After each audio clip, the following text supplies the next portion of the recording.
साथियों नमस्कार। धर्म जीवन चैनल में फिर एक बार आपका स्वागत है। सभी के मन में प्रश्न था, संशय था कि जो अपने मुख्य आश्रम मोटेरा आश्रम परम पूज्य संत श्री आसाराम जी बापू श्री सदगुरुदेव भगवान की तपोस्थली को 5 दिन में खाली करने का जो आदेश दिया हुआ था, 21 तारीख का नोटिस जो हम सभी ने देखा था, उसको लेके मन में बड़ा संशय, मन में बड़ा प्रश्न भी था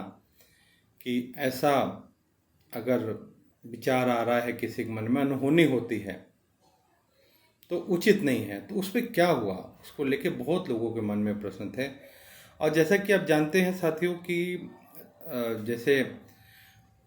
21 तारीख को नोटिस था तो 21 से 5 26 तक की थी, तो उसमें भी एक मन में सवाल आ रहा था कि भाई 26 तो 25 तारीख की रात क्रॉस करेगी 12 बजे के बाद, तो 26 लग जाता है। तो उस चीज़ को लेके एक जगह जो बैठक भी हुई थी, उसमें मैंने अपना सुझाव दिया, भाई हम 26 की रात का इंतज़ार नहीं सोचे, क्योंकि 25 तारीख की रात 12 बजे के बाद घड़ी में 26 बज जाता है, 26 तारीख आ जाती है। अगर किसी के मन में कुछ कुविचार होगा तो पता चले कि 25 तारीख की रात 12 बजे के बाद ही वो 26 मान करके कुछ इस तरह का अनचाही अनहोनी चीज़ ना करे, उसके लिए हमें सावधानी रखनी है। तो साथियों, जैसे हम जान रहे थे 3 दिन पहले रेवेन्यू ट्रिब्यूनल में जो बहस हुई थी उसका ऑर्डर सुरक्षित रखा था उन्होंने, लेकिन आज अगर हम देखें 25 तारीख हो गई है, अभी तक कोई ऑर्डर उसका आया नहीं। लेकिन उससे भी बड़ी अच्छी बात ये हुई साथियों, एक जो मन में बड़ा संतोष है कि परिस्थिति को देखते हुए, और मैं तो कहूँगा कि सभी साधकों का जो शुभ संकल्प था, जैसा आश्रम द्वारा भी एक सुझाव दिया गया था और सभी साधकों का संकल्प था, और सभी ने बड़बासा की परिक्रमा करी है, श्री आसाराम जी का पाठ हुआ है, मतलब जिससे जितना बन सकता था सभी ने खूब श्रद्धा भाव से शुभ संकल्प किया है। और मुझे लगता है उन सब साधकों का शुभ संकल्प और जो लीगल टीम आश्रम की थी उसने भी बिना समय गंवाए हुए रेवेन्यू ट्रिब्यूनल का जो है ऑर्डर का इंतज़ार किए बगैर सीधे हाईकोर्ट पहुंच गए। तो उनका भी बहुत साधुवाद रहा, बड़े सही निर्णय लिया। और उसमें मैं कह रहा हूँ साधकों का शुभ संकल्प है, लीगल टीम जो भी अहमदाबाद देख रही थी उनका पुरुषार्थ है, और एक टीम जो हमें न कहे लीगल है लेकिन फिर भी वो संगठित हो करके, और उन्होंने स्वयं सेवक संगठन टीम अगर हम कहें, वो टीम ने भी जिम्मेदार लोगों से मिलना, वहाँ पे बात करना, करवाना, और वो भी बहुत अच्छा। मतलब मैं ये चीज़ मुझे लगता है कि उस टीम में भी कुछ ऐसे लोग भी थे जिनके बारे में कई बार आश्रम में लिखा जाता है कि मनमानी काम करने वाले लोग हैं, लेकिन फिर भी मैं हमेशा कहता हूँ हर व्यक्ति की अपनी योग्यता है और हर व्यक्ति की योग्यता का उपयोग कहीं न कहीं होता है। तो वो टीम ने भी बड़ा पुरुषार्थ किया, तो मुझे क्या लगता है कि सबका शुभ सहयोग, यही मैं कहता हूँ संगठित हम रहें तो कुछ भी असंभव नहीं। और एक जो मंगल समाचार ये है कि जो हाईकोर्ट में जो ऑर्डर इन्होंने भेजा था कि 5 दिन में खाली करो, नहीं तो पुलिस को भी ऑर्डर दिया था कि आप इस चीज़ में कब्जा लें, जो भी था उसके खिलाफ में हमारे आश्रम की लीगल टीम हाईकोर्ट गई थी। और हाईकोर्ट में आज बड़े माननीय और पवित्र आत्मा जस्टिस हमारे जज साहब निकुल एस कारियल साहब, अगर मेरे नाम बोलने में अशुद्धि ना हो तो जस्टिस निकुल एस कारियल साहब थे, जो हाईकोर्ट के जज थे। उनके सामने जब बात पेशी गई तो उन्होंने इस चीज़ को देखा, और देख करके उन्होंने बड़ा आश्चर्य व्यक्त किया। और जो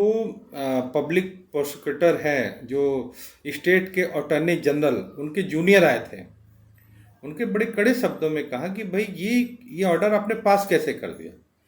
दूसरे पक्ष को बात रखने का नहीं, और इस तरह से आपने कोई रीजन नहीं, आपने सीधे लिख दिया कि 5 दिन बाद खाली करो नहीं तो कब्जा ले लेंगे। ये तो उसमें जज साहब ने यहाँ तक बोला कि अगर कुछ भी तोड़फोड़ करते हो तो उसका खर्चा जो भरपाई हर्जाना वो सब आपको देना पड़ेगा। और उन्होंने बड़े जिम्मेदार लोग से जो मुझे जानकारी मिली कि उन्होंने बड़े शब्द में कहा कि कैसे हो रहा, क्या हो रहा, मुझे सब पता है, किस तरह से काम करते हो। तो उन्होंने बहुत कड़े शब्दों में, बल्कि यहाँ तक जानकारी मिली कि उन्होंने टाइम दिया 15 मिनट का, करीब 4:45 बजे करीब हो रहा था। तो जो जूनियर आए थे सरकार की तरफ से, उनसे बोला कि अपने सीनियर को बुलवाओ, सीनियर को बुलाओ। वो 15 मिनट का टाइम दिया तो नहीं बुलवा पाए, तो उन्होंने कोई और थे वो दूसरे मैटर में सरकार की तरफ से सीनियर थे, उनको बुलाया। तो जज साहब ने कहा कि एक मिनट ऑर्डर को देखो और इस पर बोलो कुछ एक्शन हो सकता है। उन्होंने बोला भी नहीं, इस पर ऐसा एक्शन नहीं हो सकता है।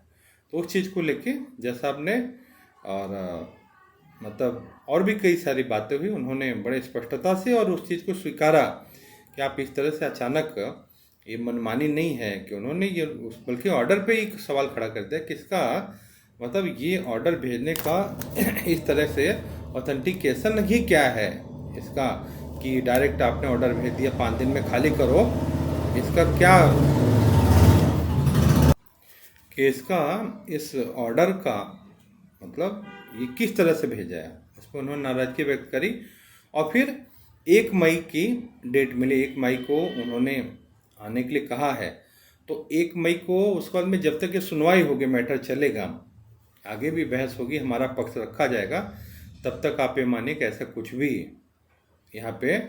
ऐसा कुछ अनुचित अनहोनी वाली बात जो सोच रहे थे लोगों के मन में था, ऐसा कुछ नहीं होगा। और खूब बढ़िया से सभी से मैं कहता हूँ कि खूब बढ़िया अहमदाबाद आश्रम जाइए,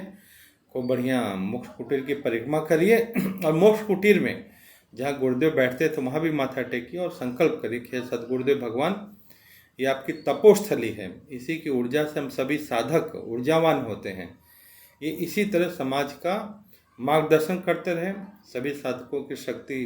का स्रोत बना रहे और ऐसे स्थिर रहे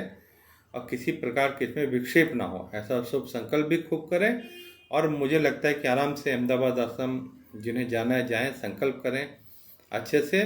कोई इसमें समस्या वाली बात नहीं है। और आगे भी इसमें समय लगेगा और मुझे लगता है कि अब समय मिल चुका है और साधक जो है जिसका जहाँ जहाँ सामर्थ्य है, नोटिस की कॉपी के आधार पे जिम्मेदार लोगों तक अपने चाहे जो भी प्रतिनिधि जनप्रतिनिधि उनके द्वारा संदेश भिजवाएं जिम्मेदार लोगों पे, भाई इस तरीके का नोटिस भेजा ना जाए, उस तरह होना नहीं चाहिए। अच्छा, और एक मैं व्यक्तिगत निवेदन करता हूँ, शायद किसी को बुरा लगे अगर, तो भले मतलब उस चीज़ को आप छोड़ देना, ना अच्छा लगे, लेकिन एक मेरा देखो निवेदन सुझाव है, कठिन समय हो तो ऐसा ना हो कि खिसियाने बिल्ली खंभा नोचे, वो वाला काम नहीं करें। मैं देख रहा था बहुत सारे लोगों के पोस्ट ऐसे आ रहे थे किसी भारत के बड़े नेता के बारे में, मैं नाम नहीं ले रहा हूँ, और मेरा आप बहुत ध्यान से समझना कि मेरा वीडियो बनाने का किसी का पक्ष विपक्ष में बहुत मैं तटस्थ होके मध्यस्थ होके बात करता हूँ। तो वो जो लोगों के आ रहे थे कि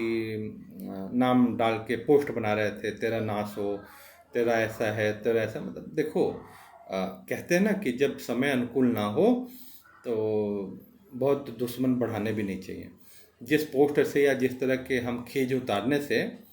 अगर कुछ रिजल्ट नहीं निकलना है तो उसमें फिर हम नाहक में नेगेटिव विचार ऐसे करके